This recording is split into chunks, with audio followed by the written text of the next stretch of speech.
As we embarked on this PRCI project, EPRC's dream was to become the go-to think tank to produce high-quality research in this area of food and nutrition security in Uganda. EPRC dreamt to reform the sugarcane subsector. So in 2021, in August, our proposal was mainly on how best can we produce evidence that's going to inform the revisions within this subsector. Because one of the things that the study aimed to do is to see how best is the coordination and implementation of the sugarcane policy and the act are being implemented on ground.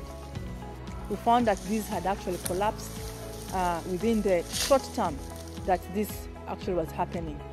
So we find that with this lack of implementation, there was this need and the heavy outcry that the farmers were being left out. And the policies were actually, and the act were more geared towards the big players who had their own nucleus estates. They were actually both involved in the growing and in the businesses of the industry. And the millers thought that everything was okay, but in actual sense, the other players within the realm of the industry thought there was something missing. So how did we go about our research and policy influencing? The emphasis was how best do we bring on board early stakeholder engagements before and during the study. So our initial stakeholder engagements, as is the norm, did not stop in the boardrooms, but it extended to the sugarcane growing areas through community dialogues that involved men and women separately and collectively, involved the top level leadership within these districts, and held barazas. These barazas in Uganda or within the Swahili culture, these are community engagement platforms that debates are actually shared. Uganda is highly cultural, and the regions we are going to for this study where sugarcane is actually being grown are kingdoms and chiefdoms. So once the research was actually finalized, then we focused on how best we package this good message for uptake, for decision making.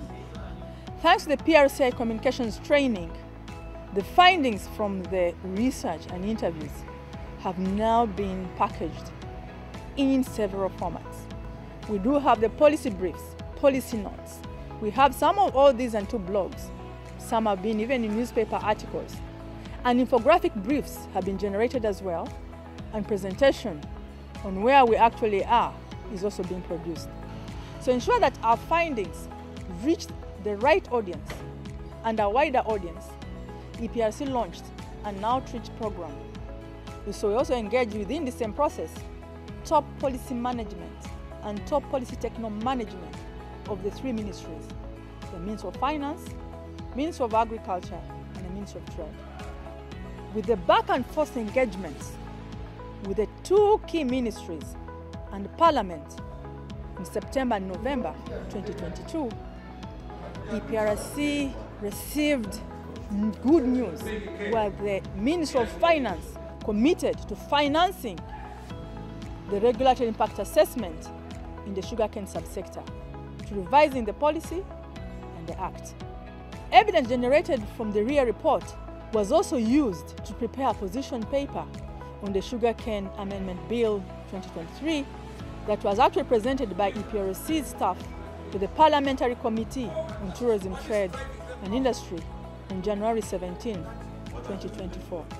So it's with great excitement that I'm to share with you that mid-February 2024, as I'm speaking now, the Parliament has deferred the Sugar Amendment Bill until further notice when the regulatory impact assessment is concluded.